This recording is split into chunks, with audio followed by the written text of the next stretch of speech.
Good morning, everyone, and thank you for joining us for today's GHG Coordination Working Group. This is our Working Group Session 3. My name is Isabella Nicosia, representing ISO Stakeholder Affairs, and I will also be the facilitator today.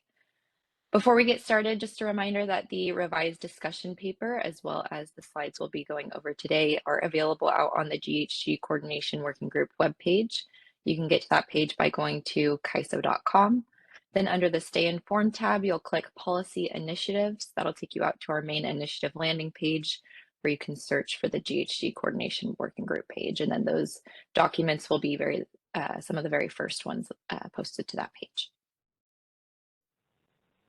So you may have noticed that there was a new pre-registration process required to join today's meeting. So this pre-registration is required for all future stakeholder meetings in order to receive a link to join the meetings. These links to pre-register are available in the meeting notice and on the ISO calendar.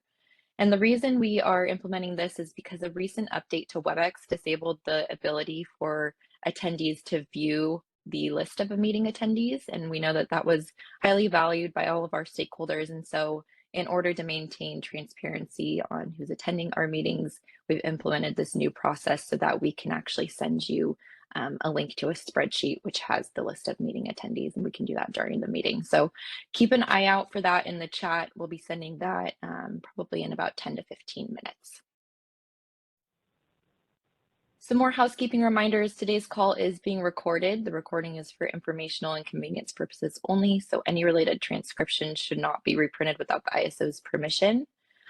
These collaborative working groups are intended to stimulate open dialogue and engage different perspectives, and so we definitely welcome comments, but we just remind you to keep them professional and respectful. We will be pausing for questions and comments throughout the call today, so if you connected to audio through your computer or use the Call Me option on WebEx, you can raise your hand by selecting the raise hand icon, which is located at the bottom of your screen. If you dialed into the conference and are audio only today, you'll need to press #2 to raise your hand. And then just a reminder for everyone to please remember to state your name and affiliation before making your comment or asking your question, just so we know who the comment and question is coming from.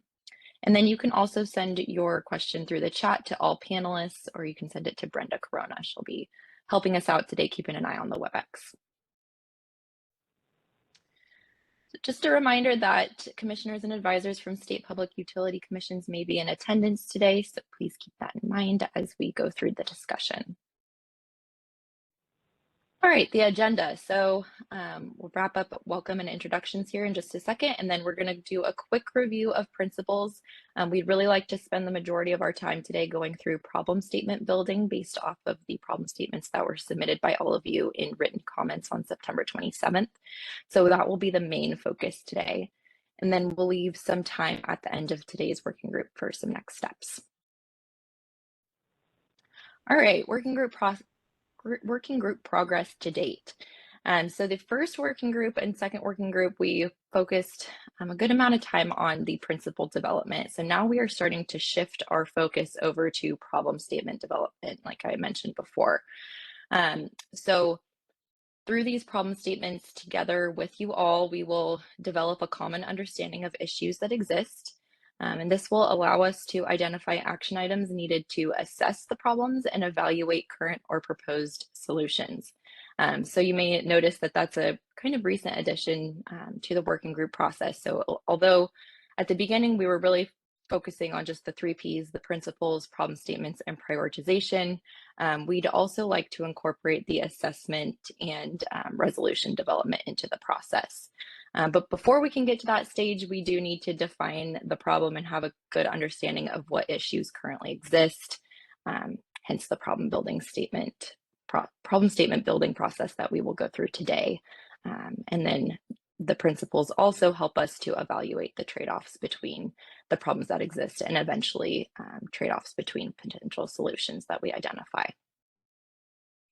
So today we will quickly discuss the principle revisions made from the last working group. And although we are moving on from this phase of the process, these principles will still remain open for discussion and feedback through written comments as well. All right. So moving on to the next slide here, principal revisions.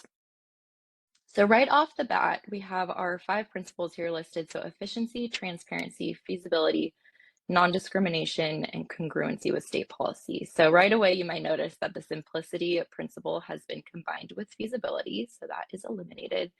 And then jurisdictional roles and responsibilities has been renamed to congruency with state policy. So these changes were based on stakeholder feedback that we received in the comments submitted on September 27th. It seemed like there was good consensus of these changes. So the efficiency principle was revised. So the revision now is efficient dispatch of resources that accurately capture emissions and result in accurate GHG price formation while minimizing production costs of power generation and costs incurred for allowances in GHG zones. It's a little bit more detail than the last revision that we had to that principle. For transparency, we had 2 new additions to the description here. So we've added that sufficient information exists in order to quantify emissions leakage in order to determine if efforts to reduce leakage are warranted. And then down here at the bottom, that data is accurate and usable. And this was based on some feedback that we received that suggested instead of creating separate principles for both leakage and accuracy to tie these into the transparency principle. So we've included this description on leakage and then accuracy underneath the transparency principle here. So feasibility, this slide probably has the most changes just because it is combining the simplicity principle. So you'll see here at the bottom, these 3 bullets were added over here from the simplicity principle. So design complexity should be evaluated and considered. Design should use existing systems and instruments for tracking generation and emissions where available, and the design should leverage existing accounting methods where possible.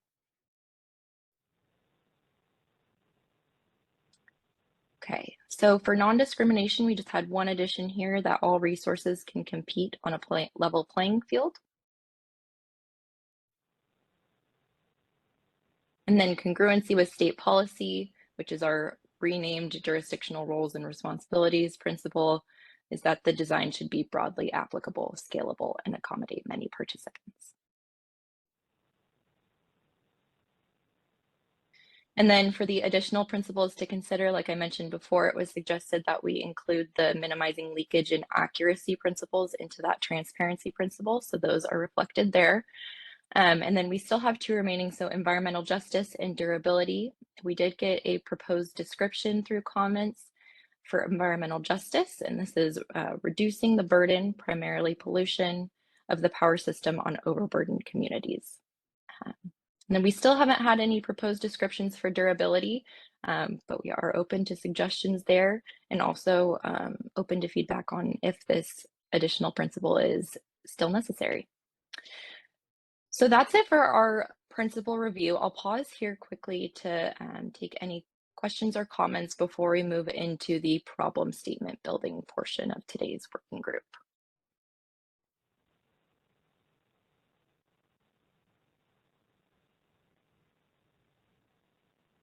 Do we have any? We have 1 hand raised. Okay, go ahead, Callie. Hi, it's Callie Wells with WPTF. I had a couple questions. I think back on one of the first principles, I think it was on efficiency, where we're talking about least cost dispatch. Yes, okay, so I really appreciate the clarification you guys are adding here. Although the one, and I'm not sure if we can think about maybe rewording this a little bit, but still, I want to make sure that we're making a distinction between minimizing production costs and resulting in the lowest prices possible. And I think that's what this is trying to get at, is that when we added price formation in there, striking that balance. So I don't know if maybe it's trying to find a different way to phrase minimizing production costs, right? Because we're not changing it's more like aligning with the objective function of the market. But I did want to just raise that, that we appreciate the clarification on price formation, but I'm wondering if maybe just tweaking those words just a little bit more to make sure it's very clear what this is intending to get at. Okay. And we Thanks can for that think through feedback. how to word it differently and submit those in comments, but I just wanted to raise that here. Yeah, thank you. And then one other on the very last one on the, I think it was the state on the jurisdictional role, or congruency with state policies. Can you elaborate, does this include policies that are not cost-based, or is this strictly referring to cost-based policies? Because I think that was kind of a higher level discussion that took place in EDAM, and that conversation led to really focusing just on cost-based policies. So I'm wondering if we're reopening that here, or if this really is just meant to be cost-based policies. Yeah, so through this working group, we're really just looking to evolve the GHG design as a whole, just like we continue to try to evolve the market design as a whole. And so even if some of these topics weren't discussed in the initial EDAM design or EDAM GHG design, we are open to having discussion on these topics through these working groups and seeing if there is potential to incorporate those as we evolve this design. So does that help answer your question? It does, but I think though, because it's already written in a principle here, it seems to indicate that it's already been decided to include both cost-based and non-cost-based policies, but we haven't had that conversation yet in this effort. We did in EDAM, but I think this seems to, at least to me, unless I'm misreading, this seems to indicate that that decision has already been made without having that conversation with the stakeholder group. Right. Yeah. Well, we are definitely open to any discussion on these items on, you know, what problem statements should be included as scope into the initiative that results from this. So, so this is a good forum for that discussion and conversation. Okay. Yeah. Because I thought I heard you say at the beginning that these were we're moving on from this piece of the effort, even though I know they're open to revisions and stuff. But I think this is one that maybe before we really finalize and move on, we need to have that conversation on this one before that. Yeah, so okay. Yep. So yes, please feel free to continue to give feedback on these principles. You know, we will shift our focus to the problem statement development, but part of that development is weighing trade-offs. So, so if you have comments on some of the principles, we would still love to hear them. Okay, great. Thanks so much. Thanks, Callie. All right. Any other questions before we move on to problem statement development?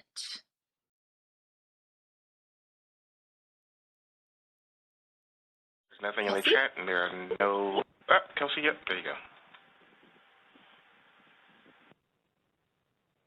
Didn't see it called out specifically, although it kind of works in some of these policy statements. But you know, PNM and others in states like PNM with non-priced carbon GHG reduction policies are very interested in using this working group to see how the markets can work with our state regulations. And so I just wonder if calling that out specifically somewhere in these before the problem statements could really help align that from the beginning. Yeah, that's good feedback, Kelsey. It's something we can definitely consider. Thank you. All right, thank you. All right, any other comments or questions? Okay. Nothing that I can see at this time. All right, then let's move into problem statement building. So as a reminder from last working group, the problem statement development is an iterative process. And so first we have to define the problem and then gather information and synthesize the problem and then decide and take action and monitor and evaluate. So we are still at the beginning phase of this process here of defining the problem. And again, what is a problem statement? And a problem statement is an issue or challenge related to market policy or process that impacts market outcomes. And these problem statements will help us to identify the root cause of issues and facilitate assessment of those issues. And so what makes a good problem statement? First, we need to identify a root cause or subproblem in terms of existing market design policy or processes. And if that root cause isn't known, we can explore how current market policy and processes reflect principles and support market objectives. And we can also determine how these policies and processes may not meet their intended goals. And then through this, we will determine possible trade-offs associated with principles and then illustrate how problems can create a measurable impact on those market outcomes.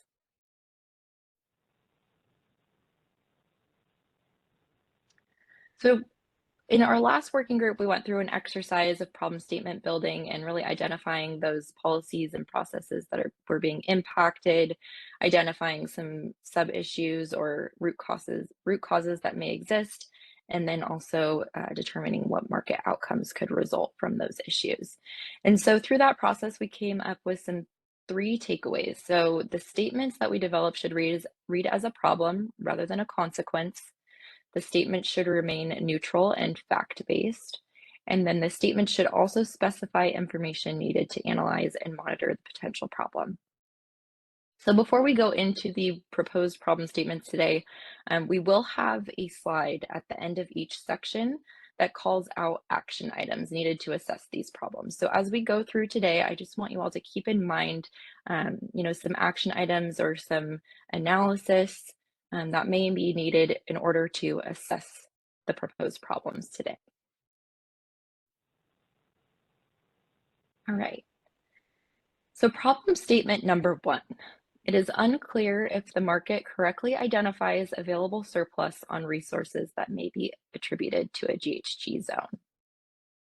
So this problem statement was submitted by CAISO as an example in the last working group, but we did get some comments that this problem may exist. So I want to pause here and see if there are any reactions. This is a very broad problem statement, especially being that the language is unclear and then the market correctly identifies. So there's some stuff to unpack here. So I want to pause and see if there are any reactions to this first problem statement and see if there are any ideas for any sub-problems that may exist here.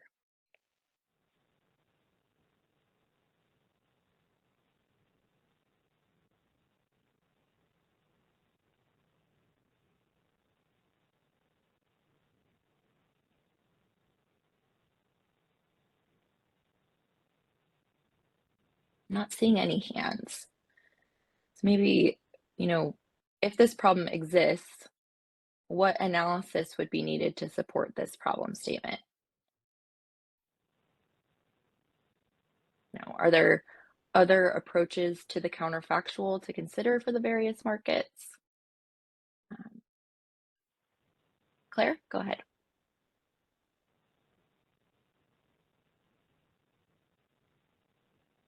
Am I coming through? Yes. Terrific. Yeah, I certainly agree with this problem statement, and I think there are different approaches that merit consideration to identifying surplus. I don't know if you're expecting comment on what those approaches are, but I think there's also buried in here an assumption that there's agreed definition of surplus, and I do not believe we have that because we do not have that clarity from the California Air Resources Board. Okay. Yeah, so in terms of the approaches, I'd love to hear what you're thinking on those if you have them at the top of your mind. But then I'll turn, that second part to the group of that definition of surplus. Are there any reactions to that?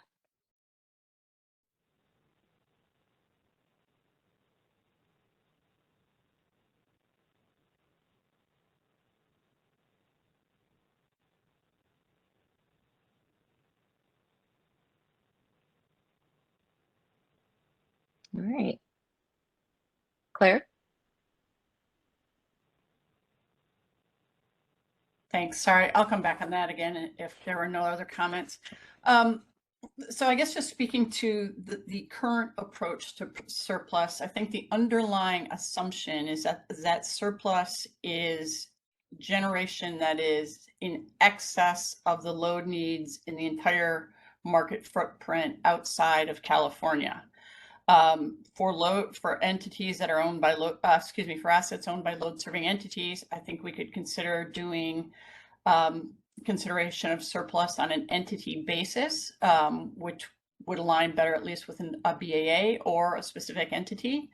I think there are other approaches to think about for resources that are operated or owned by independent power producers, since it's not appropriately a load test.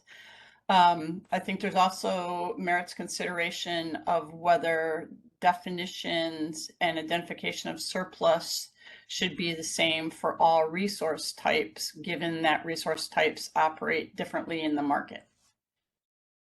Okay. Make a note here.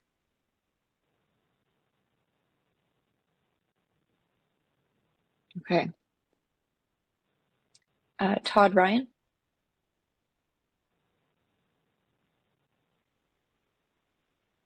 Todd Ryan with Pacific Gas and Electric. I'm curious if the words secondary dispatch and problem statement number 2 are the correct words, given that secondary dispatch is not always one and the same as leakage. I'm curious if stakeholders believe that the words should read still results in leakage. Yeah, thanks, Todd. And we'll get to problem statement number 2 in a minute here. We're kind of going one by one, discussing them in depth. But that's a good conversation starter, and certainly something that I'd be interested in what the group has to contribute.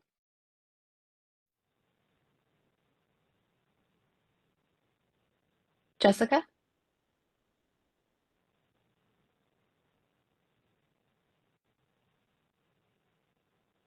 Thank you. Jessica Zano, Puget Sound Energy.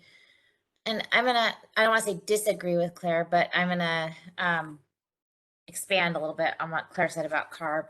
And I read this problem statement, Claire, as saying, given the guidelines from CARB, does the market itself, does the market structure itself, so within the confines of CAISO and its responsibilities, does it correctly identify the available surplus?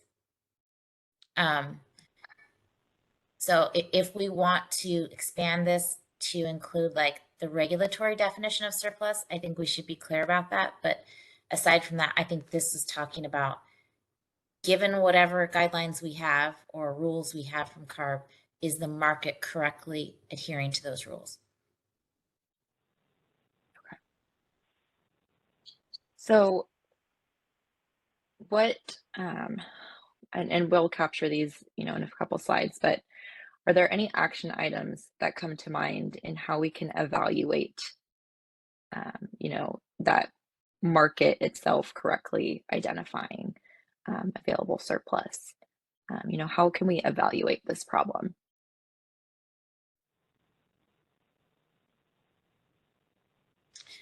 I mean, I think it's like looking at dispatches and attributions. Okay. Historical dispatches and attributions.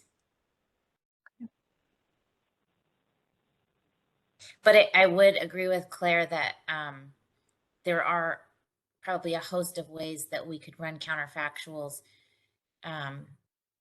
to identify that surplus, and that's probably a whole nother discussion. But yeah, once we kind of know what the structure is we're trying to meet, then looking at what are the ways we could do that through potentially a counterfactual or other methods. Okay. Thank you. Thanks, Jessica. All right. Any other discussion on problem statement number 1?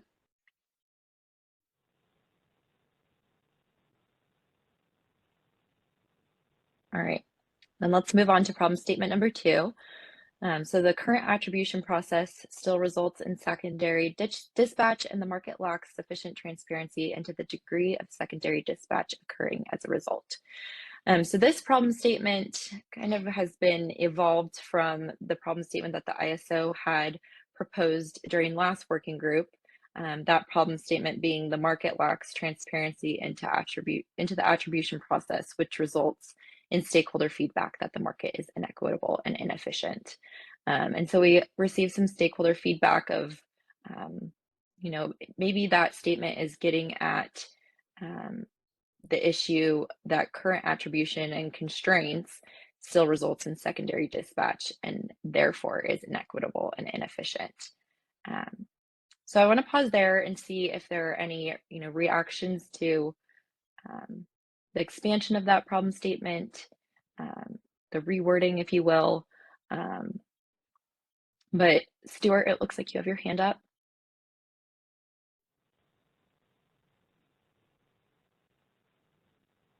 Hopefully you can hear me okay. I'm a little bit sick, but the current attribution process is flawed. And I think the second part of that is, are there alternative approaches that don't rely on attribution that would work better? And I think we have to examine that, because we continually refine a flawed process, and I think we have to step back. That would be my comment. Yeah, and Stuart, can you expand a little bit on the attribution process being flawed? Is there specific aspects of that process?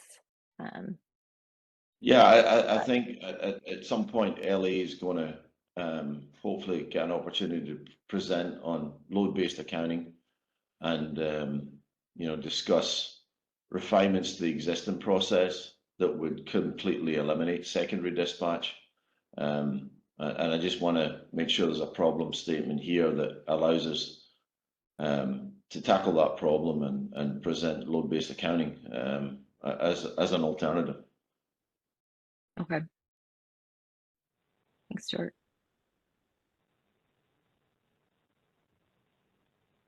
Any other reactions here to this problem statement too?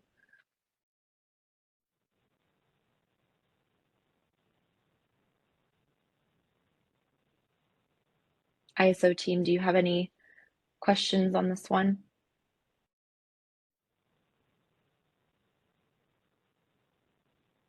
Anya, go ahead.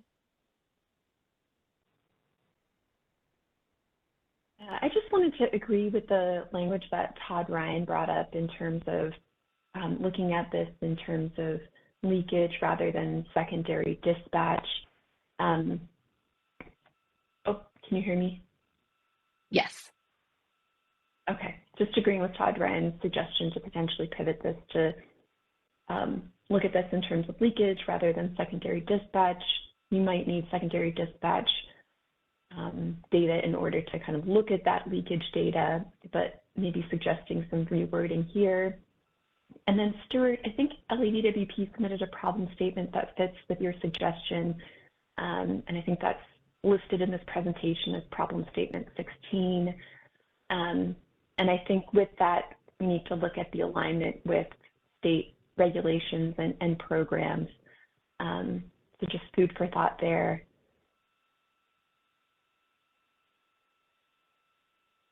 Thanks, Anya. So any reactions to that, shift in looking at this as minimizing leakage as opposed to secondary dispatch?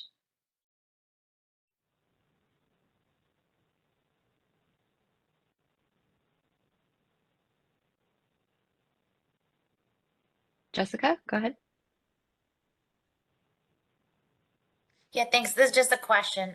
Jessica Zano, Puget Sound Energy. Are both of those terms defined? And if not, can we include a definition of those so that we're clear, so everyone's kind of level setting?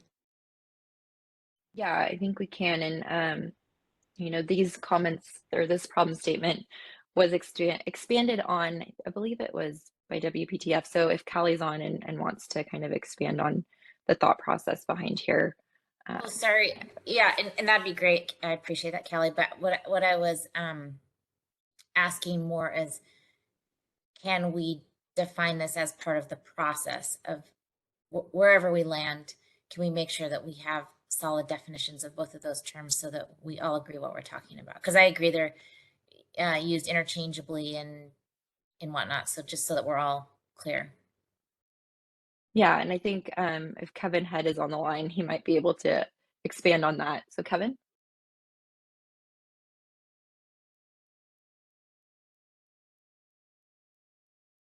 Good morning. This is Kevin Head. I'm in the market analysis group. I don't have a formal definition of secondary dispatch or surplus to offer right now, but I think it's a good idea in creating these problem statements to add those definitions. So support that.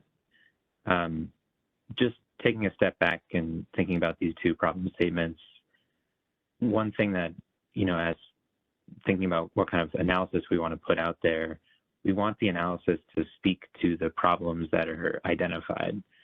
And the, broader statements like the attribution process is flawed doesn't provide enough specificity for us to then go in and perform a tailored analysis to address that problem statement. So one thing that, maybe somewhat selfishly I was hoping to get out of this discussion was what types of analysis would help illuminate the problems identified. And I think Isabella has been mentioning this. So I'm happy to talk through any types of specific metrics or, analyses that might address these problem statements. So maybe we don't have to do this in this specific meeting, but right now, I don't know how I could put together an analysis that would speak to whether or not the market is correctly identifying available surplus, for example. It reads a little broad to me, but that's just my point of view. Thanks. Yeah, Kevin, thank you. And we actually have a comment in the chat that goes back to that maybe analysis for identifying if there's available surplus. And the question is, does looking at real-time marginal energy price attempt to identify surplus? So is that kind of along the lines of the analysis that you'd need? I'd have to think through that one a little bit more, but I think the real-time marginal energy price by design, at least outside of the EIM or outside of the ISO's balancing authority area, does not reflect GHG costs, or at least it's a negative component of the cost. So it's hard to say how looking at that would identify a surplus.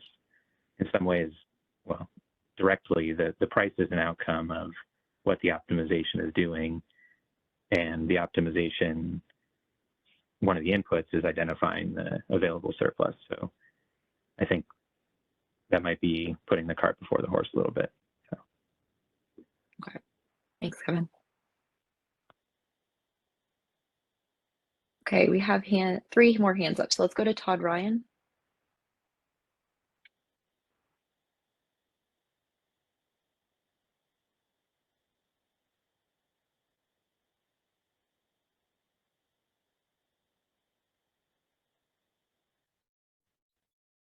It looks like maybe Jonathan's line is unmuted. Oh, okay. I imagine y'all can hear me. Yes, we can. And I'm a touch new to most of this, but I look at these problem statements and there is not offered sort of any support for why this problem statement sort of exists. And I guess it's just sort of building on the previous speaker. These are sort of statements that come across more as feelings than they do as the result of some observed event or data or whatever. And it probably would be helpful to folks, or maybe it's just helpful to me, to understand why these are here as problem statements other than, well, they've been problems in the past. Mm-hmm. Yeah, That's a great point, Jonathan. And you know, a lot of these problem statements that we're going through today were submitted by stakeholders. So as we go through, and if you see your problem statement listed, I invite you to come on the line and just provide a little bit more background on the problem statement and why you submitted it. Um, so hopefully that will provide some clarity as we go through here as well.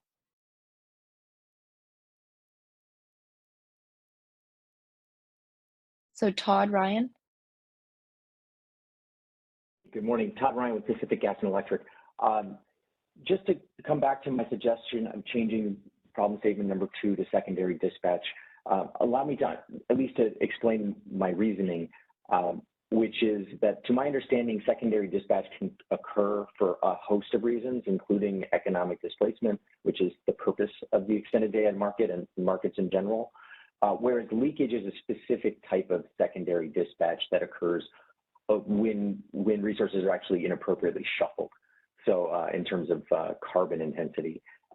So, you know, they are often used synonymously, but I believe that's incorrect. And I would obviously yield to someone like Anya or others that understand this topic better than I do, but that at least is my understanding and why I'm suggesting we change this, because secondary dispatch in itself isn't a bad thing. It's just when it's at the specific type of leakage, which results in that resource shuffling. That's what we care about, I think. Thanks. Okay. Thanks, Todd. And I see Callie on the line with her hand up. Hi, it's Callie Wells with WPTF. I figured I'd add a little bit more context since somebody asked for some more background on this. So I completely agree. I think a couple people have already commented. I think we should define surplus and what we're talking about as available surplus. I think that's something that we definitely need to all align on before we take the next step into, you know, possibly considering changes to the market design in the next phase of this effort. When it comes to secondary dispatch and what we were trying to get at there, I think the prior comment, I think it was Todd, makes a really good point. We're not in this context, it's in the context of GHG, so we aren't talking about just the economic redispatch of resources that provides benefit to the market. This is truly the resource shuffling and the leakage. So it might make sense to add some additional context there just to clarify that is specifically what we're talking about here in problem statement number 2. And I think the second piece of that problem statement, that it lacks sufficient transparency, I think the reason it's important to understand the degree of, I'll call it leakage now, that's occurring is because when we do get to talking about solutions, that's something that we really need to look at when we start to weigh different options, right? Because if it's a significant issue, then that might make the benefit of one option higher than another, versus if it's a small, you know, if it's a small issue, then maybe it's not something that we need to directly address, and it might make us go down a different path with another solution on the table. So that's why I think having transparency into the degree of it will be extremely useful, especially since, you know, once EDAM is implemented, there are some additional constraints in that design that was intended to help address this. So it'd be nice to see how efficient that additional constraint is in addressing secondary dispatch. But hopefully that was helpful. I know a couple of people had questions, I think a few callers ago, on what exactly this one was getting at. So thanks. Yeah, thank you, Callie. Anya, I see your hand up.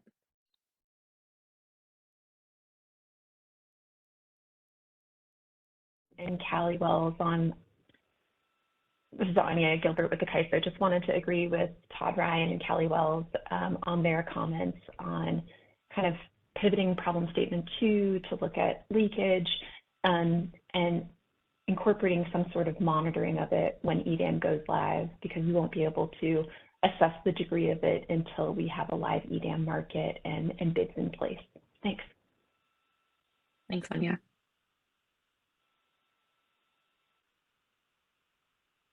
Kevin, go ahead.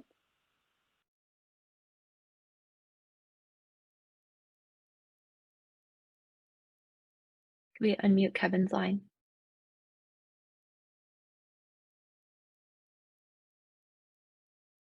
sorry, I remuted myself. That's my bad. This is Kevin Head with the market analysis team at the ISO. So just agreeing with Callie and Todd, and maybe suggesting that for problem statement 2, if we say, you know, the market lacks sufficient transparency into the degree of secondary dispatch that is not occurring as a result of economic displacement,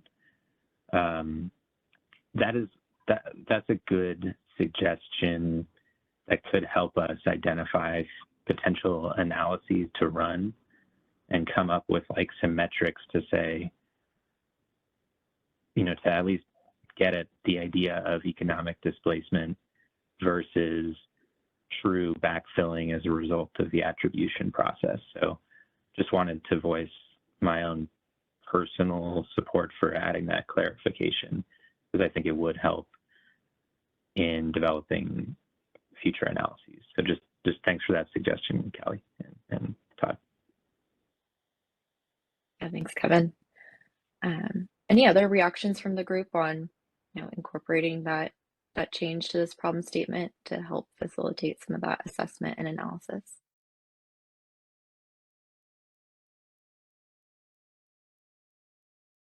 Jessica? Yeah, sorry, is there a way you could put the modification up on the screen so we can see it? Yes, let me. Thanks, Isabella. No problem. Let me. Okay, so the current attribution process still results in secondary dispatch. So we want to change this language to leakage. That's what I'm hearing correctly. And maybe we can unmute Kevin or Callie to help me with this. And the market lacks sufficient transparency into the degree of secondary dispatch. Let's see.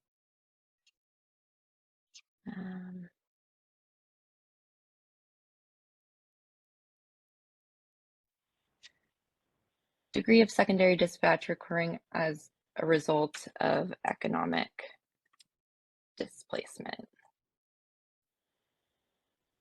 Kevin, are you on the line? Kevin. Yeah, just maybe have it be as a result, or that is not a result of economic displacement. Well, I guess there's sort of two halves of the same coin. Yeah. Okay. All right. And Jessica, if you want to come back on the line and see if that, you know, correctly identifies the problem statement as well.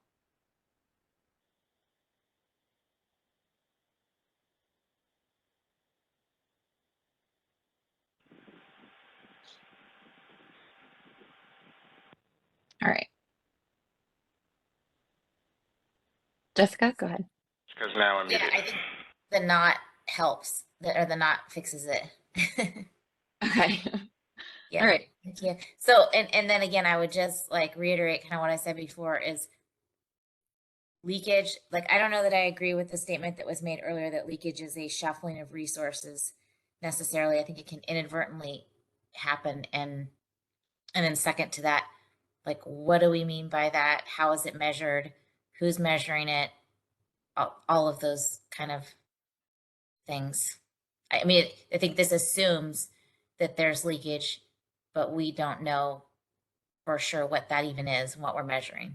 So I know that's a convoluted statement, but Yeah.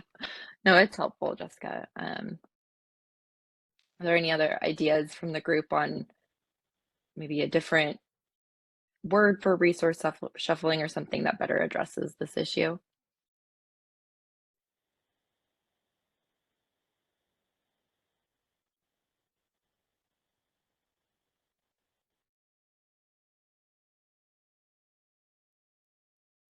Jessica, go ahead.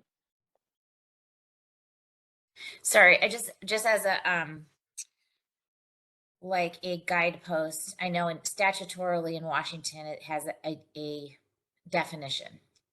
And so if there's something we can point to in, you know, either CARB or statute, AB 32, I don't know. And I don't believe there is currently, But if there's something we can point to, great. If not, you know, do we need to separately define it here?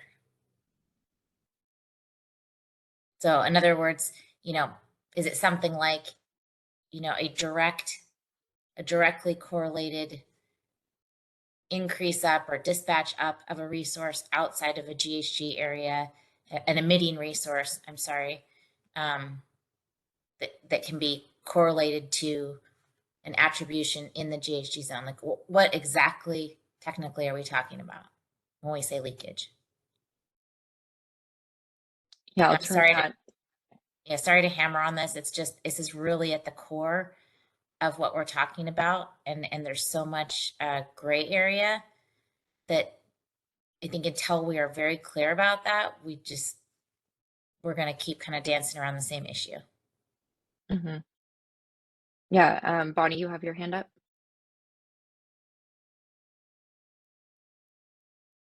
Cities group. Can you hear me? Isabel? Yeah, good. So my question really was prompted by something that Anya said. It's not clear to me with respect to either of these problem statements what market we're talking about. I mean, we have the existing imbalance energy market, which does have a broad footprint and involves attribution of GHG across BAAs. We have the current day-ahead market, which is limited to the CAISO area, and I think does not involve attribution of GHG impacts. And then we have the EDAM market design, which hasn't yet been implemented and is not going to be implemented for, I think, 2.5 years, or 2.5 years. And so it seems to me that we ought to be clear about, are we talking about an existing market, or are we talking about a market design that, you know, has been proposed and assuming it gets implemented, it's not going to be implemented in the future, and therefore we have, you know, limited real life information, I guess. Mm-hmm. I see Anya with her hand up.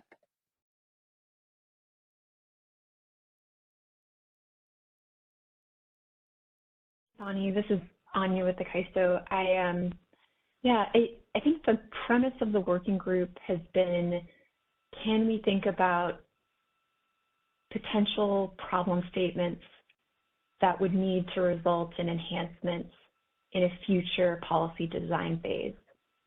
And I don't think we're limiting this to just be a conversation around the WEIM or EDAM, but I think a complicating factor has been we only have a live WEIM market.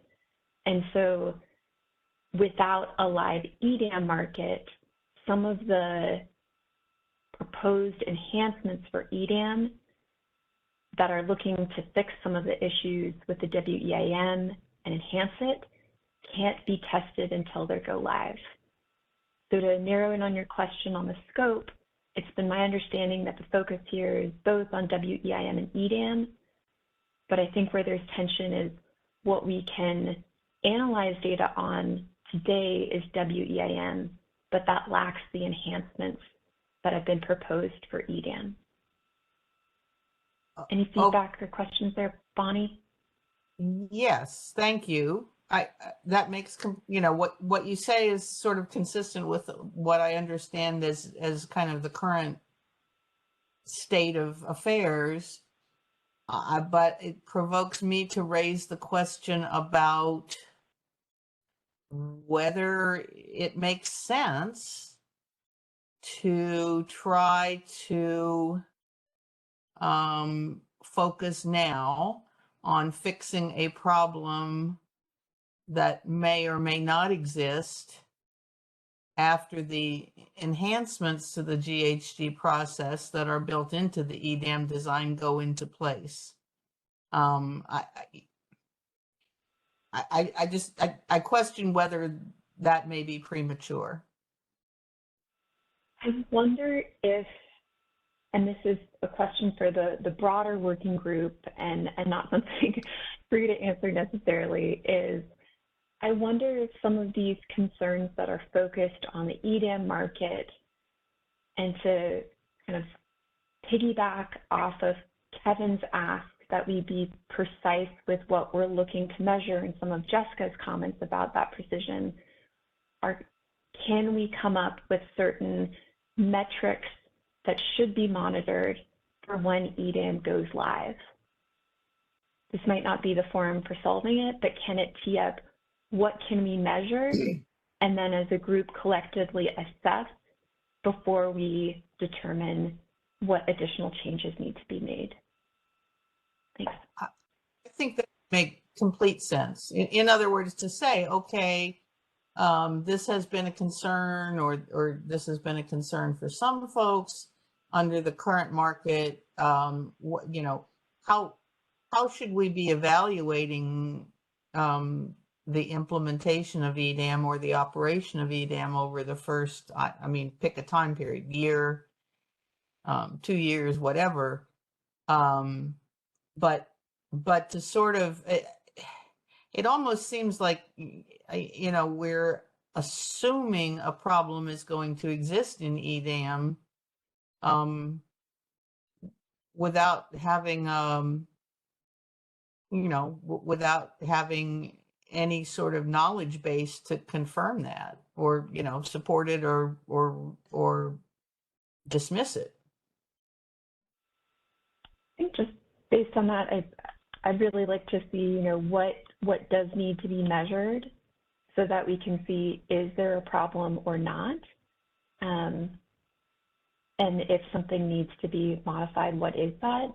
You know, I know that right now we're talking about EDAM go live, but I think there's also recognition that we'll still have WEIM only participants, and some of this conversation may also need to focus on changes that might be necessary for enhancements in the WEIM, because some of these entities will only participate in the WEIM.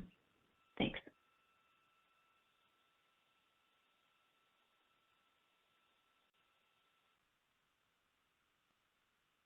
All right, thanks, Bonnie and Anya. Good conversation there. So before we move on to problem statement number 3, I just want to open it up for any last remarks on problem statement number 2, or if we feel like we're in a good spot with this one.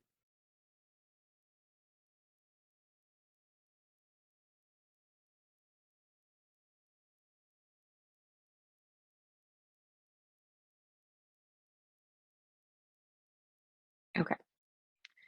I'm going to move on to problem statement number 3 here. So problem statement number 3. It's unclear if the market has correctly balanced leakage and costs. So we did receive a proposed subproblem that may exist based on this problem statement in written comments. And so the proposed problem statement here, proposed subproblem, sorry, is that the ISO's least cost dispatch optimization results in secondary dispatch, which does not capture the full emissions and leads to inaccurate price signals.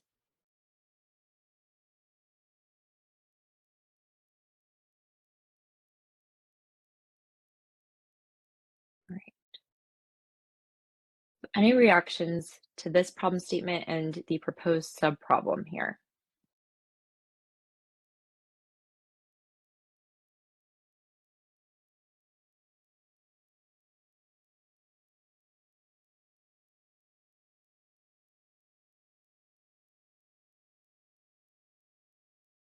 Todd, go ahead. Ryan with Pacific Gas and Electric. Again, I would question whether we're talking specifically about secondary dispatch or whether we're talking about leakage. Okay.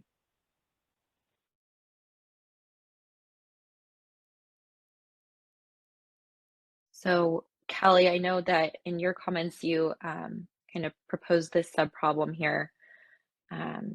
Would you agree that leakage would be a replacement for secondary dispatch, or are you specifically talking about secondary dispatch here?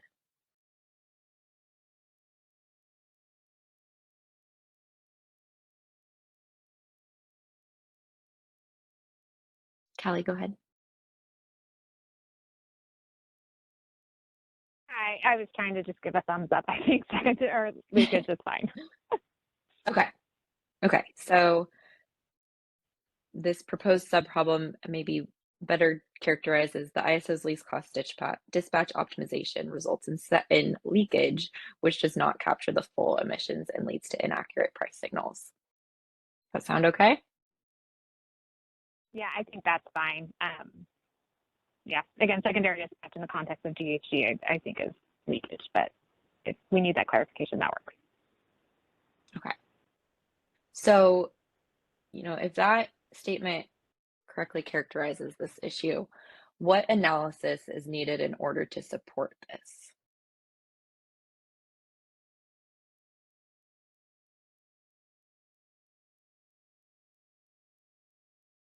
Are there some proposals that exist that capture the full emissions? And to the extent that there are, do the proposals align with state policies? Just some things to consider here as we try to assess this issue. Anya, go ahead. Hi, this is Anya with the CAISO policy team. And I think this problem statement might be best addressed by a further discussion around what can be measured post-EDAM go live. There is a trade-off, as Callie's highlighted, and recognizing that, additional constraints can have an impact on price. And so maybe we can have a discussion around some of the reporting metrics in terms of how the constraints or what GHG prices look like once EDAM goes live. So just hoping we can spur a discussion around that, since we won't be able to measure kind of the cost market participants or secondary dispatch without a live EDAM market. Thanks. Thanks, Anya. Any ideas from the group on analysis that we could maybe take as an action item here?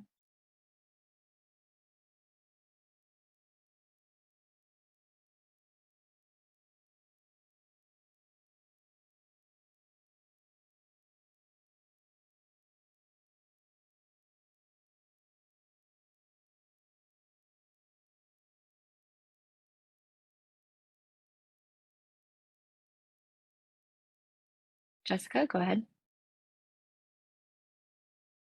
Yeah, it's not a very concrete suggestion, but I mean, I think,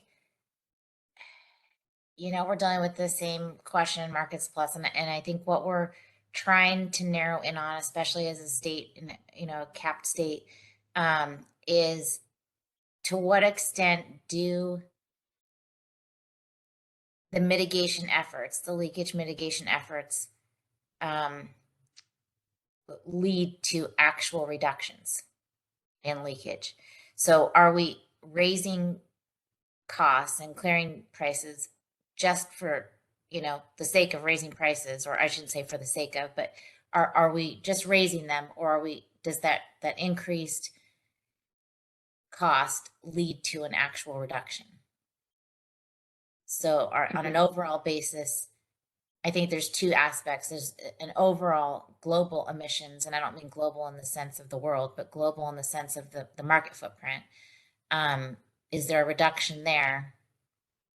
And or what do the net emissions, the change in emissions look like inside and outside of where those transfers occur? Okay.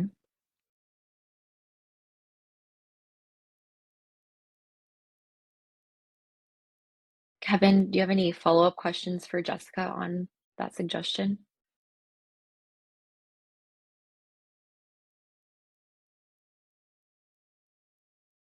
Okay. All right. Well, thank you, Jessica. Any other comments, questions here on problem statement 3?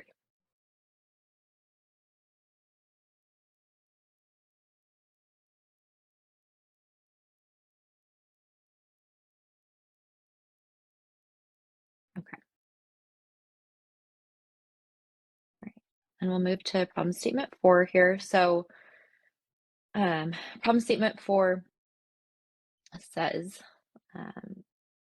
the current price formation does not provide full transparency into the total marginal GHG cost, leading to inaccurate price signals and reduced price transparency. So this problem statement, I believe, was submitted by WPTF. So again, Callie, if you're on the line and want to expand on this, please feel free to do so.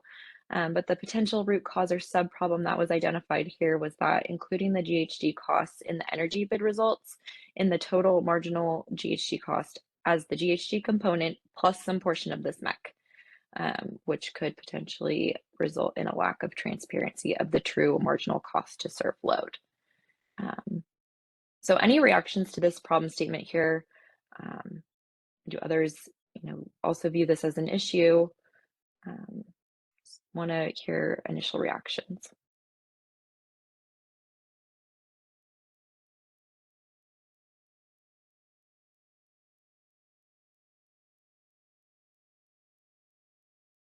And if we agree that this is an issue, goes back to that analysis question. So what analysis is needed to support this problem statement? And then, what information is needed to provide that full transparency into the total marginal GHG cost?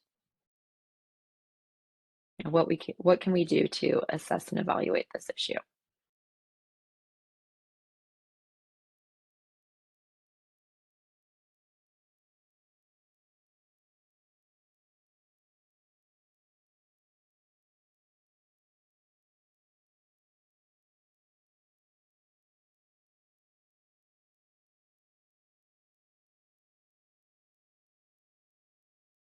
Any reactions?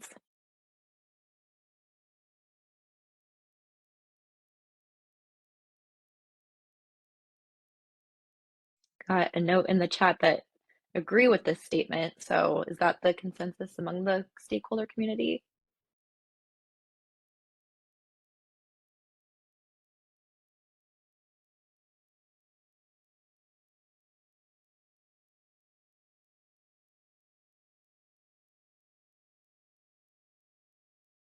All right. Well, maybe if you have additional input. Oh, here we have a hand from Bonnie Blair.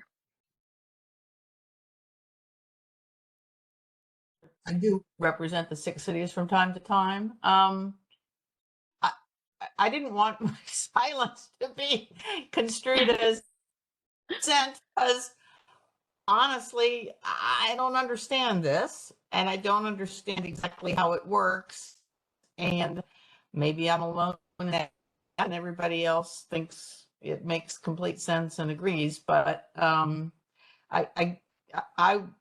would be helped if, with an example or sort of a conceptual description of how the parts of this interact to get to the consequence of a distorted marginal cost. Maybe I'm alone.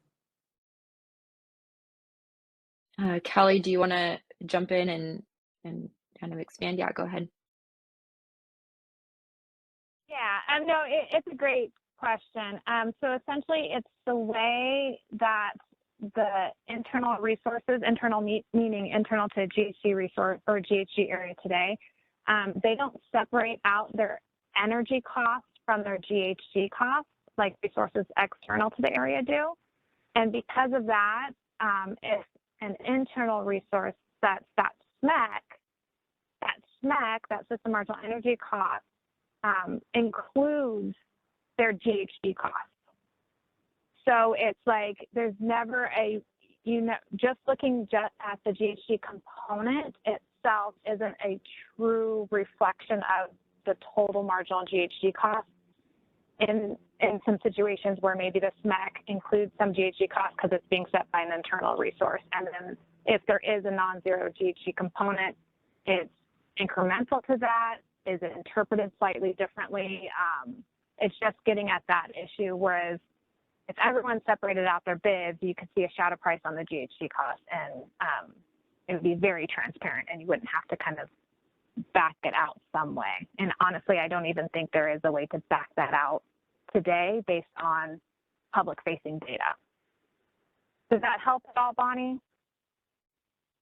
Yes, yes, I get it. So it's the interaction between, or it's the disconnect between the internal resources, including their GHG costs in an overall energy bid, that they don't differentiate between GHG and other production costs versus external resources separately bidding a GHG component. If I understood what you were saying, and I can see how that, you know, that might create some distortion. I don't know whether distortions is the right word, but you know, at least a difficulty in unpacking the GHG cost from other costs. Yes, that's exactly it. And yeah, I agree. It's maybe price distortion isn't the right. It's more of, because overall the LMP could be 100% accurate, but it's how the different components are broken out and whether or not the GHG component includes all of the marginal GHG cost that's reflected in that LMP, because some of it might be embedded in the SMEC. Okay. Okay, thanks. That is very helpful. Of course. George, I see you have your hand up. Let's go ahead and unmute George.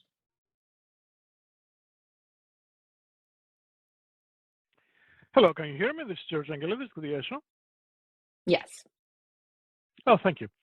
Yeah, just want to provide a little bit of clarity, some two views here that will help evaluate and understand this issue. There are two elements. The first element is that all the energy that is produced by a resource in California is subject to the greenhouse gas regulation cost in California. So you could extract potentially the greenhouse gas cost out of the energy bid and have it modeled separately. But this will not have any impact in the solution, will not change the LMPs in any way. So it's just maybe helpful for a transparency issue if that is something that you know, could be argued, but it doesn't have a material impact in the solution or in the LMP formation. And the other element I want to point out is that what we call marginal greenhouse gas cost component of the LMP, this fourth component that we're introducing for greenhouse gas regulation areas, for nodes in greenhouse gas regulation areas, is not really the marginal greenhouse cost in general that includes internal supply. This is only the marginal greenhouse cost of external resources whose energy is imported into, let's say, California, the greenhouse gas regulation area, to displace internal resources. So that component of the LMP only reflects the greenhouse gas cost of external resources. So that's why I don't see an issue with the formation of the LMP. It's correct because the internal greenhouse gas cost is not even part of that component. It's different, and you can see it as different. You can model it as different, but it still adds up to the energy bid for calculating the optimal solution, and is still part of the marginal energy cost for the BAA as being part of the energy supply that is meeting demand in the same BAA. That's what I had to say. Thank you. Thanks, George. And I see Callie back on the line, so let's go ahead and unmute Callie. Yeah, thank you, George. That was super helpful. And I think that really got at what I was trying to say, is that I agree the overall LMPs are fine, but it's the underlying components and the transparency there that kind of gets a little mixed up because of this. And so it's really, yeah, you're right. It's getting at that transparency of the underlying LNP component. So I really appreciate that clarification. Thanks, George.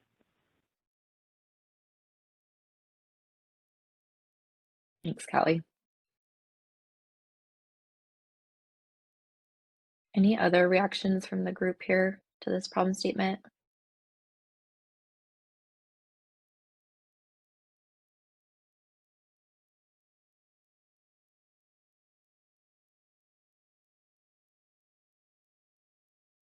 Kevin, are there specific suggestions that you need to evaluate this problem statement, do analysis?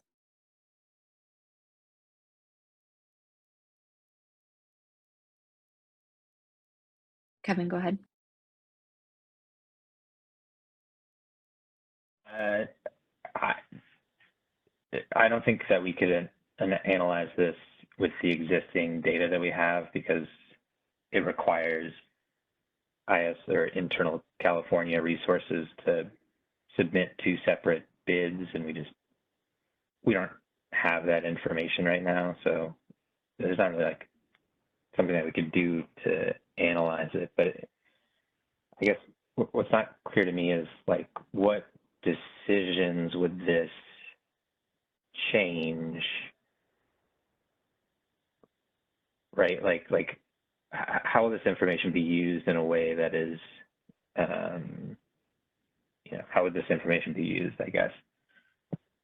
And I don't know, it seems confusing to me, like, for example, if the marginal generator, if there is just one marginal generator, if it is a hydro resource, then the component would be 0 for internal ISO resources, but that doesn't mean that there's no greenhouse gas emissions being, generated or created as a result of electricity generation inside of California. So I don't know, it seems like while it would provide more information, it's not clear that the information will be useful, and it's also not clear to me that the information that will be coming out is a reflection of the overall greenhouse gas intensity of the system. So okay, so what I'm hearing here is the question is, how would this information be used, and then what benefit would it provide as a result? Yeah, exactly. You said it really well. So Kelly, how do you envision, or what benefit do you envision coming from this additional information? And maybe we'll go to Kelly and then Claire. Yeah, I mean, I think transparency is a huge thing. It's one of our principles. So having transparency, and there's lots of different flavors, but LNP and the underlying energy component transparency is key because you have a lot of entities that look at the individual components to make business decisions. So the more transparent and pure those marginal cost components can be, the more benefit you're providing to the overall market in general. And I think, and maybe Claire will chime in on this a little bit more, but I think also the issue is going to be compounded when you have multiple GHG regions, which obviously we're looking at, maybe not initially, but I think once they become linked, this is going to really need that extra transparency and have all of those bid components broken out. So I do think there are actually a lot of benefits to having this transparency that this, again, transparency is always a good thing to have, and it comes in different flavors. So I think that is the benefit of this, so that people can look at those LNP components and really understand what they mean and reflect the true cost. Okay. But I'll let Claire chime in on the complications that might come with it once we get more than one region that are linked. Okay. Yeah, go ahead, Claire. Thank you, and thank you, Kelly. I think on the broader transparency point, I think some of the concerns we've had with the way that the greenhouse gas price is currently baked into internal offers is that the greenhouse gas shadow price does not represent a marginal greenhouse gas emission price because it's derived from the market. And the value of the transparency, if internal resources separately submit a greenhouse gas offer with their energy bid, it's possible to then identify what really is the marginal energy greenhouse gas bid of resources that are offering, so that you know whether the shadow price is due to a high emission resource being marginal and serving load, or is it due to, is it other, I'm not a modeler, but is it something that's as a result of the optimization and the combination of energy and greenhouse gas bids? And so I think the advantage is for entities participating in the market who are planning for participation in the market and are also managing greenhouse gas costs of resources, load serving entities who are looking, and this begins to go to the non-pricing programs, entities that are interested in knowing what the emissions associated with serving load are. So we do think that there's a real value in having another piece of information around greenhouse gas accounting and managing greenhouse gas obligations and voluntary commitments.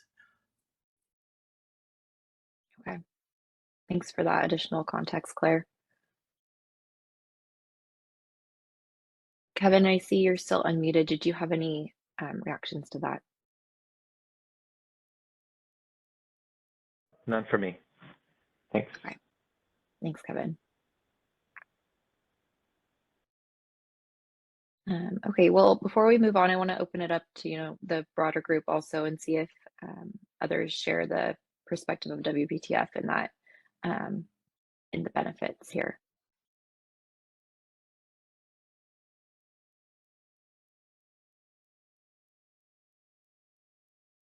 Todd, go ahead.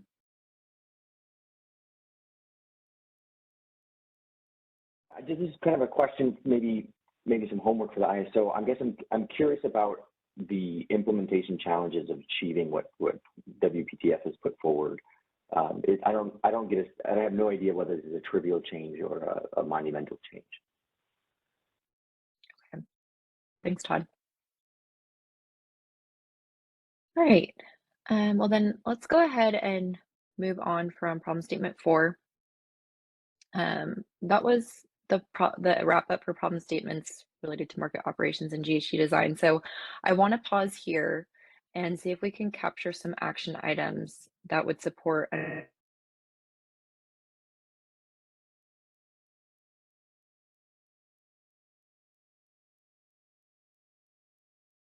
specific requests here for analysis.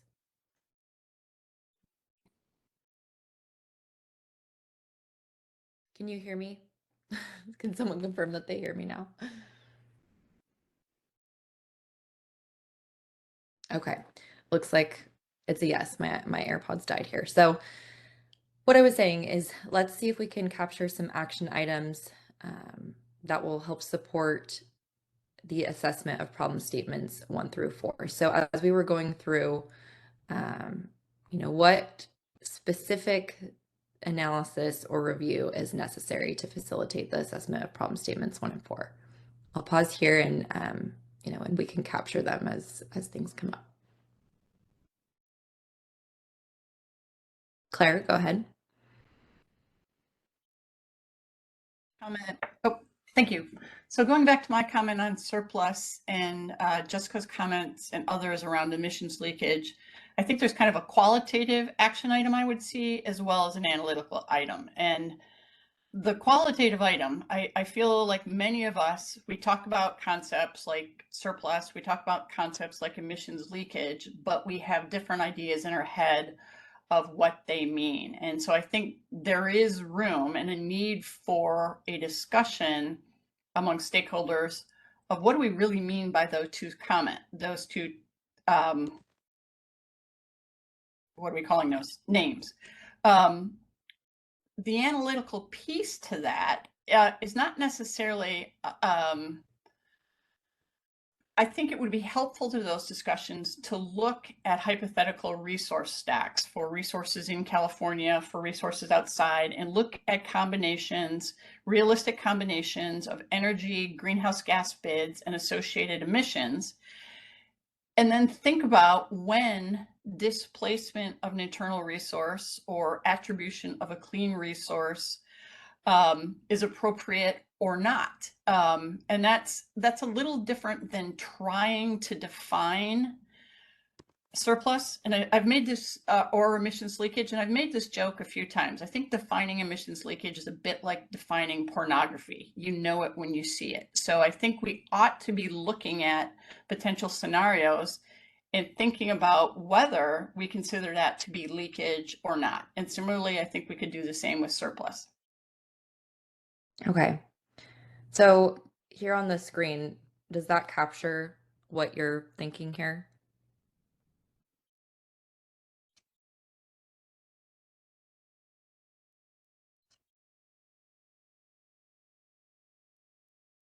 Yes. Okay. All right. Are there any other requests here for analysis or suggestions?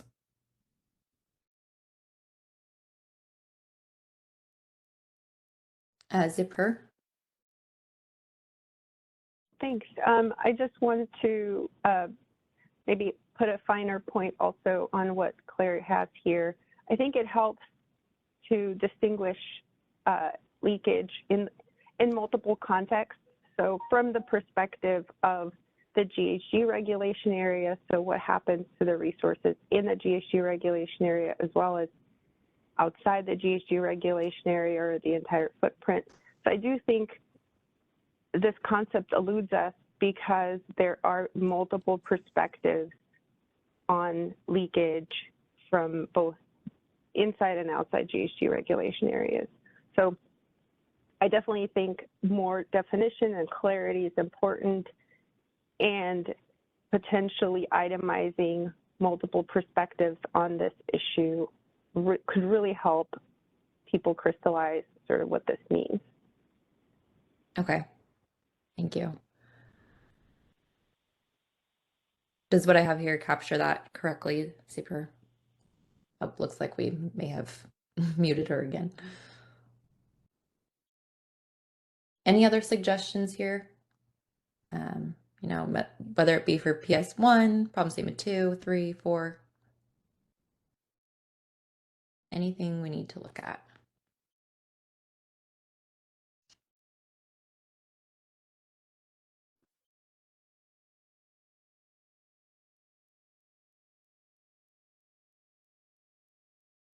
All right, well, if there's no other suggestions, I'm going to move on to the second batch of problem statements, and we'll get started on those. All right. Okay, so moving into state coordination. So we have problem statement 5 here. It says GHG attribution in markets creates a risk of double counting of attributed generation in compliance and voluntary retail GHG programs. So this problem statement, I believe, was proposed by CRS. So CRS, if you're on the line and want to expand on this, I encourage you to do so. But the potential root cause or sub-problem that was identified here is that the GHG attribution mechanism is divorced from existing systems for allocating generation and associated emissions to retail load. And the potential market outcome that could result from this is that double counting of generation and emissions, which damages the integrity of retail programs and instruments and could limit market participation and slow grid decarbonization. So any first reactions to this proposed statement?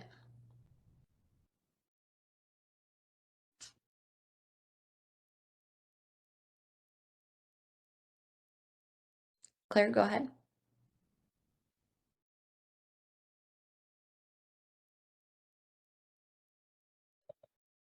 Thank you. Claire Brightness again with WPTF. Just a thought. I don't disagree with this statement, but I see it related to the tracking and accounting issues that are, I don't remember which problem statement they are. So just want to place a pin that they may be related to those problem statements farther along. Okay. Thanks, Claire. Anya, you have your hand up?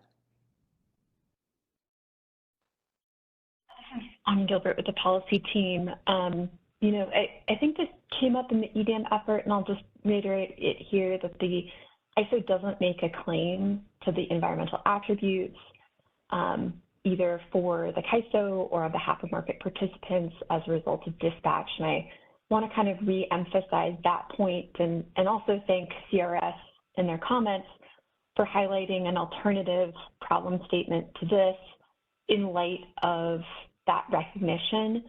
And I'll just reflect what I read as that alternative problem statement is that the ISO markets do sufficiently report or share the attribution data to enable states and voluntary programs to avoid perceived double counting, just recognizing we're not taking claim of that REC or the environmental attribute, and recognizing this is kind of an area that requires state coordination, but I also agree with Claire that there's a touch point with reporting. So I think it straddles both of these topics. Thanks. Thanks, Anya. We have a hand from Zipur. Yes, thank you. I certainly agree that there are instances of double counting, and we'll get to a specific example that I know PacifiCorp is aware of.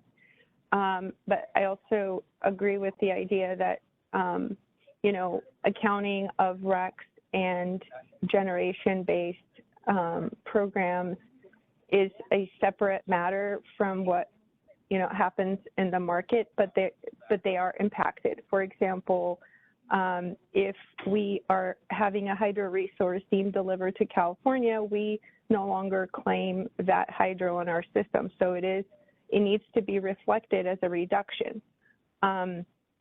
However, we have instances where the same attribution occurs for emitting resources, and we retain the emissions obligation in two different states. And so there certainly is an effect of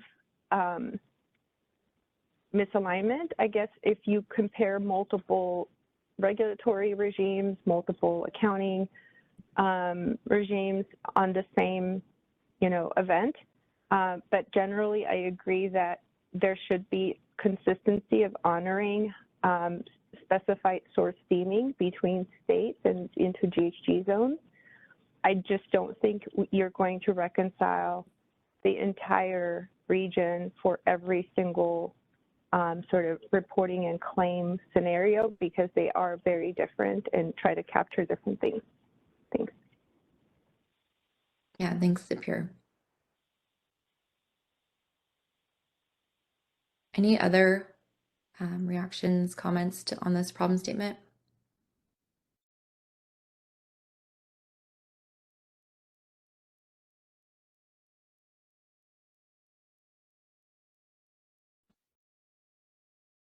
You know, what specifically what metrics at the ISO and also what metrics at the retail level are of concern here?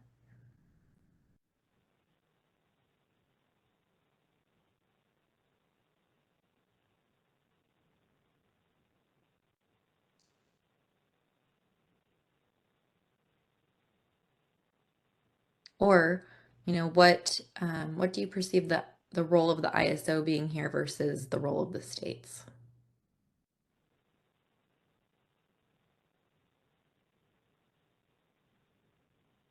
Zipur, go ahead. Let me offer an example in practice. So we have specified source attributions from PacifiCorp to California, and our regulatory frameworks recognize that as a specified sales from our system. So it does honor the integrity of the market. So the market operator's role is to record and notify both the state and the reporter that a specified source has been deemed delivered. So I think there's a role in that, and we have that in our current reporting in California. And then on the regulator and the reporting entity to honor that transaction, even though REC is not transferred as part of that deeming, we as PacifiCorp respect that deeming and claim and set aside the rec and don't use it for anything else. And so there are roles in sort of helping this along between the market operator, the regulator, and the reporter. Okay. Thanks for that example, Zapir. Any questions from the ISO team on that example or any reactions there?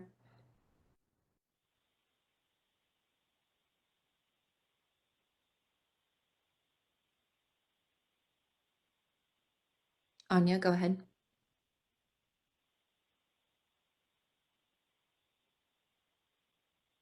This is Anya Gilbert with the policy team at the CAISO, and I just recognize what a tough nut this one is to crack in that it's really looking at kind of harmonizing how reporting is done between various states in the West. I recognize there are different approaches, and I think the kind of participation in markets and the attribution process as it relates to how various states are looking at RECs and the claims on RECs requires a broader discussion. I appreciate kind of the perspective of kind of the example, and I'd love to hear other examples if they're similar or different than PAC's experience with kind of the accounting challenges. I don't know if we can really solve it in this forum, but I think it's good to kind of have a broader discussion about this and better understand what role the CAISO can have in this process. So just wanted to add that color. Thank you. Thanks, Anya. Claire, I see your hand up. Yeah, thank you. I wanted to respond to Zapir's comments and Anya's. I'm getting a little confused because I think we're talking about a couple different things here. We're talking about different claims to energy and emissions, and then I think there is an implication about RECs on the side here. And we're talking about allocation of energy between states, which I think gets into the problem statement number 6. And I think that's a lot of some of what, I don't want to speak for PacifiCorp, but I think that's part of the problem there. But to Anya's point in particular, I don't think any of us can solve the state coordination problem because that's fundamentally up to the states. But I do think that the ISO could think about mechanisms that allow claims to energy to be somehow captured in an accounting structure, not in the dispatch, but in some sort of accounting structure that would provide, again, more transparency and more data on energy and emissions that would be available and to all market participants, including states. And my hope is if we can move in that direction, that provides a basis for states to begin to coordinate. So I think there is a role for the CAISO in thinking about how it could better parse and capture claims by market participants and then basically account for the energy and the emissions for those participants. And that would be useful to market participants. It would be useful for the greenhouse gas pricing program states. And I think it would also potentially be useful for the states and the load serving entities where we have the non-pricing greenhouse gas reduction programs. So I do think there is a role here for the ISO. Okay. Thanks for those comments, Claire. Anya, you have your hand up.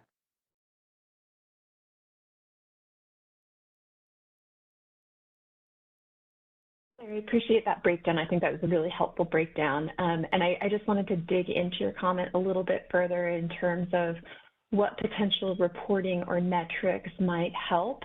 I will flag the Department of Market Monitoring in their 2022 annual report did have a breakdown of attribution by BAA in the CAISO's monthly planning and performance forum. I believe that's the right venue. We have a breakdown of attribution by fuel type, but is it the attribution by BAA that's helpful on an annual basis? Is it a different type of reporting? I'd just like to hear more about the type of reporting specifically that would be helpful here. Thanks.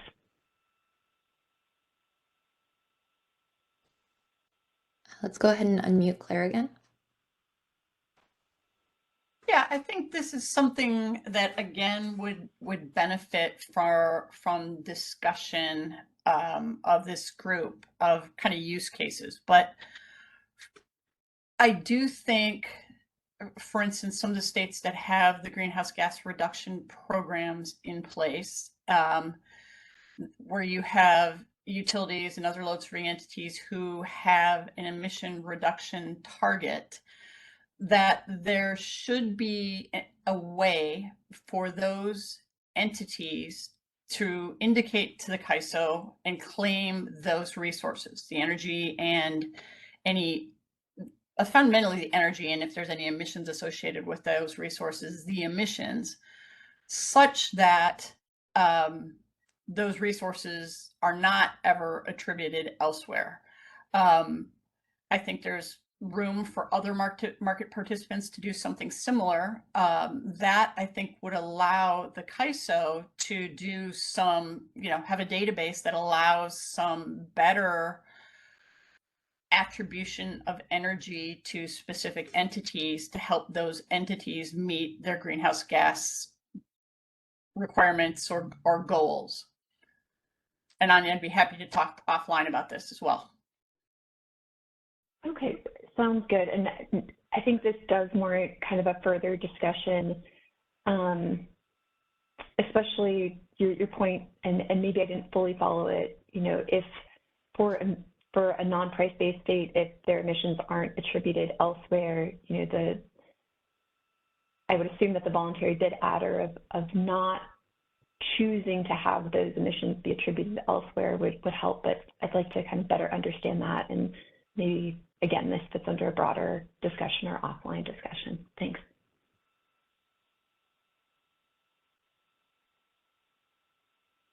Zipure, you have your hand up. Thank you. I just want to clarify sort of my perspective on answering this question. Just in case, I know there's a connection between this and the next problem statement, so I want to be very specific on this particular problem statement. So when double counting generation and emissions is noted in the potential market outcome, as far as in practice today in Oregon, when we report, what generation was accounted for Oregon, we subtract from that footprint generation that was deemed specified delivered to California. And so what I want to highlight is some aspect of honoring the deeming on a specified basis already occurs in states in terms of generation and emissions accounting. So we lose claims on hydro that was deemed delivered to California when we report our generation as if it was a specified sale. And so I think some of that exists currently. I think that I support the idea of that continuing and honoring that alignment. I do think, though, there are cases where the accounting schemes just won't align. But so I just want to make sure my comment is specific and helpful in the context of this issue. Yeah, thank you, Zipure. And maybe we can move into problem statement 6, since these two are related, and that will spark some additional discussion here. But number 6 here, we have, under the WEIM, there are known instances of double counting of emissions between Washington and California GHG regulation areas for emitting resources physically located in Washington and deemed delivered to California in the absence of program linkage. So Zipure, I know this problem statement was submitted by PacifiCorp, so did you want to add any context here? Okay. Yes, thank you. This is Zipure from PacifiCorp, and I will say that both California and Washington are aware of this occurrence, and they're working on regulatory frameworks to try to address it. But essentially, this particular instance is where you have a thermal generator, as an example, and that's located in Washington and has a GHG obligation under that program. And then it's steam delivered to California as an import. That those same megawatt hours also have an obligation under California. So this is a case where it is appropriate within the context of each program to sort of look at that energy and decide whether you have an obligation and a need to pay a price for that.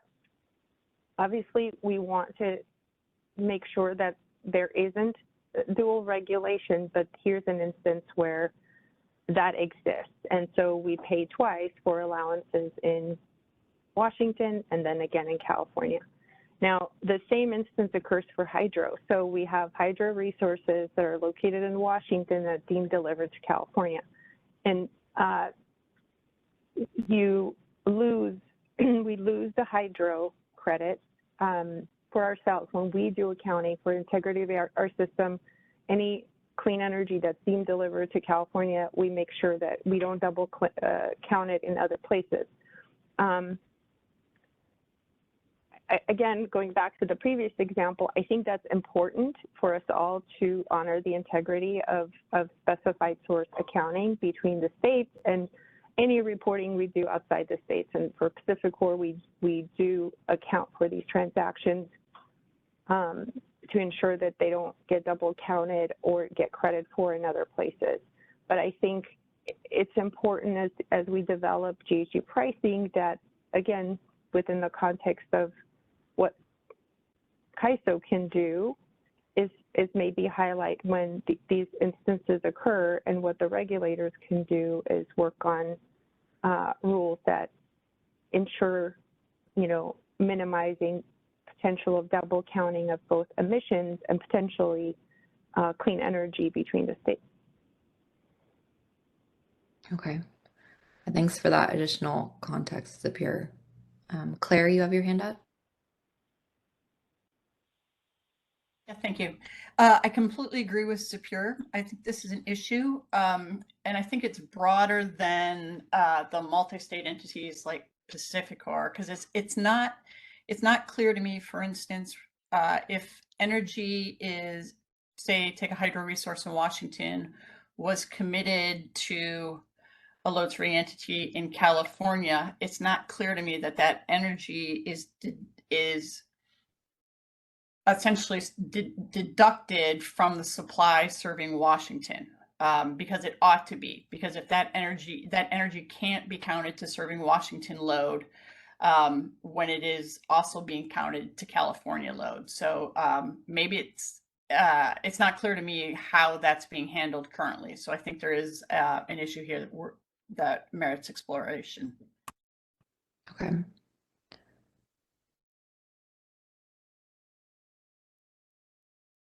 So to follow up on that, what specific analysis then is needed in order to support this problem statement?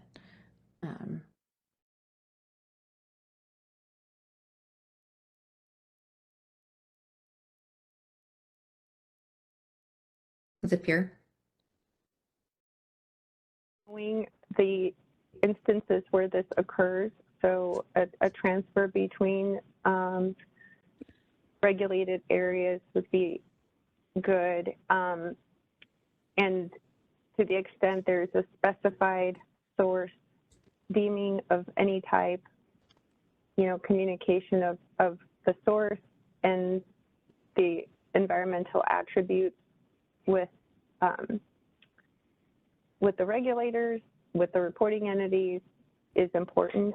And so having a framework that supports these types of accounting schemes across all states is important. And again, as I noted, some of this already exists in terms of reporting to California. I think we are working with Ecology currently to try to establish similar protocols for Washington, and they already exist for us for Oregon.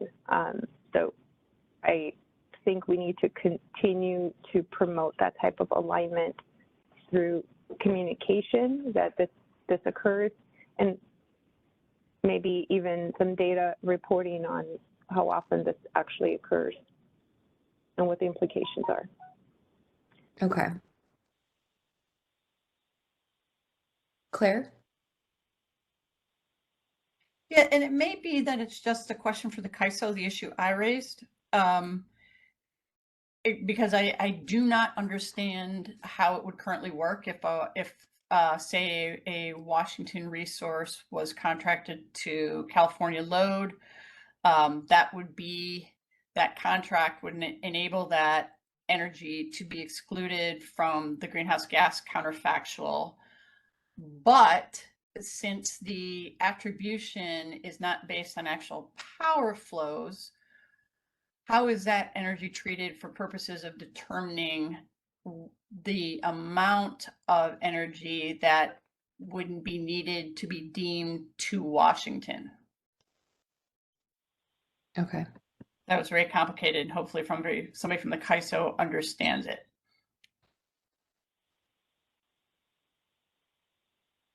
Anya, go ahead. Claire, just walk me through that example one more time and let's talk through it.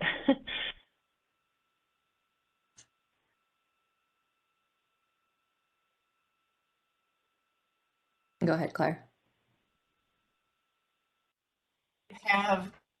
I'm thinking about a scenario where you could have a hydroelectric resource contracted as a specified import or to load in California. It would be deemed as a specified import into California.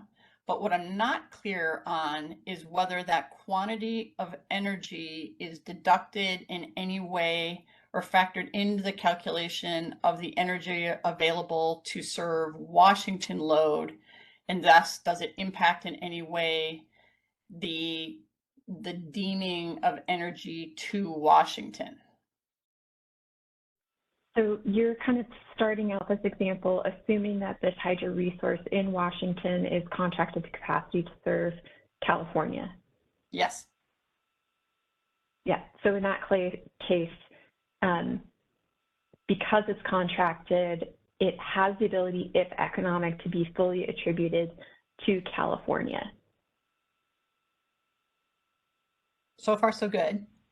But how then is that factored into the optimization in determining whether there's an attribution to Washington?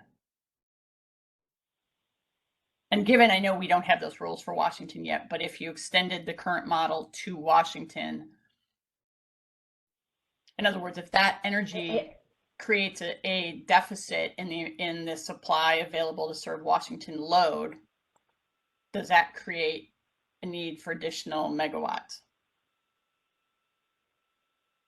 Effectively, if you're carving it out to say, this is load that is going to serve California, it is not assumed to be serving Washington.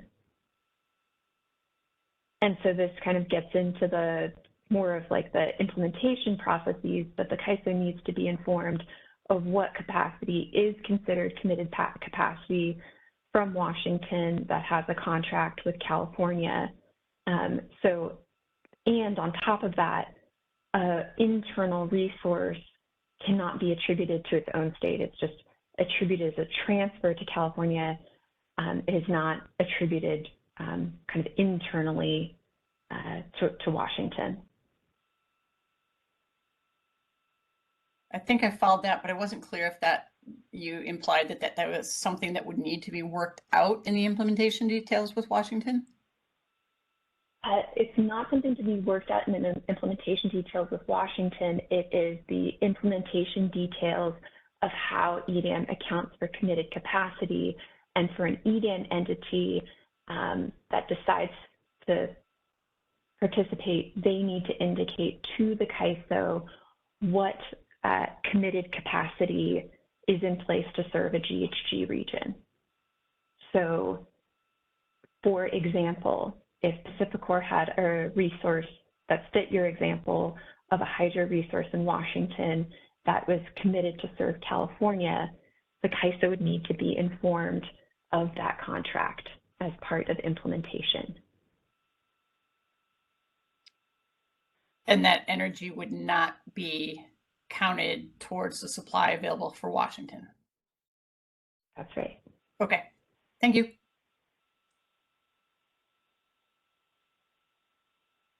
All right. So I think that's a good transition here into the action items slide. So I captured, conduct data reporting on the frequency of these issues occurring, and then creating an example to demonstrate the problem based on WPTF comments. So I think Anya was capturing that in greater detail here. But outside of these two items, are there any other specific requests for the ISO to conduct analysis on to facilitate the assessment of both problem statements 5 and 6?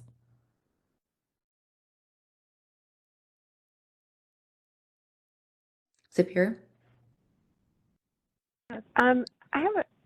Thanks. I have a general question about how CAISO sees its role in consulting with regulators. Like, I think some of these double counting issues are regulatory issues to solve. I do think it is valuable for CAISO to communicate to regulators when this type of potential double counting occurs. I'm curious if you see that as a role that, to help inform regulators. So it's not something that you would actually do within your own model, but the ask is to inform states of known instances of inconsistency between the state programs? Or is that a role for the regulators to sort of stay current on the issues and the reporters to communicate to their regulators? I'm going to turn that question to the ISO team. Anya, do you have any response there? Sure, this is Anya with the policy team. I don't think that there is a black and white role of kind of who holds what. I think we all have different pieces of information. And so it's helpful for the examples provided of what you're seeing from an implementation perspective of kind of where reporting doesn't match up, and some of those case studies for the ISOs to come forward and indicate, how things worked and how things are reported, and for state programs to also share how, their programs work. And I think there needs to be a convening of some sort to help with that. But I don't necessarily have a black and white answer to that question, but it's a good one. Thank you. I agree that I think that this matter is so complicated and all of us have a different perspective. And so to the extent we can share known problem areas with those who can do something directly is helpful. Thank you. Thanks, Sabir. All right, so I know we are running close on time, and these problem statements 5 and 6 wrapped up the state coordination topic. I believe the next section is the emissions tracking and accounting. So we will hold another stakeholder call between now and then the scheduled November workshop, just to finish going through and reviewing these problem statements before we dive in a little bit deeper and have some stakeholders come present on their problem statements. Because I definitely don't want to rush the discussion or limit conversation. So we'll get another working group on the calendar between now and November 14th to finish going through these items. And then, between now and then also, I encourage you to look at these problem statements and then, think about what analysis could be needed to evaluate these problems so that we have some good, concrete things that we can record going into the November 14th working group and things like that. So I am going to skip to the end here just to go over some next steps. And then we'll wrap up today's working group. So like I mentioned, we do have the November working group scheduled for November 14th. That one will likely be a all-day working group because we'll have some stakeholder presentations. And then comments will be due on today's working group as well as the revised discussion paper by November 2nd. So we'll have another working group, I think we're looking at October 30th at this point to finish going through these problem statements we discussed today. And then you can submit your comments using the template provided on the working group webpage. And then if you would like to present at the November 14th working group or in a future working group, you can still submit those requests to ISO stakeholder affairs at kaiso.com. And then all relevant information on this working group is available out on the working group webpage, which is linked here on this sheet or slide. So I'll pause here to see if there are any other questions before we conclude today's working group. And just note that we really appreciate your engagement and participation today. It's really helpful as we flesh out these problem statements. So any last questions before we conclude today?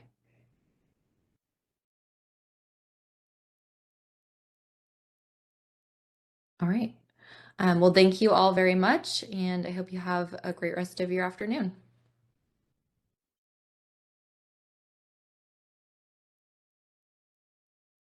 Thank you for joining today's conference. You may now disconnect.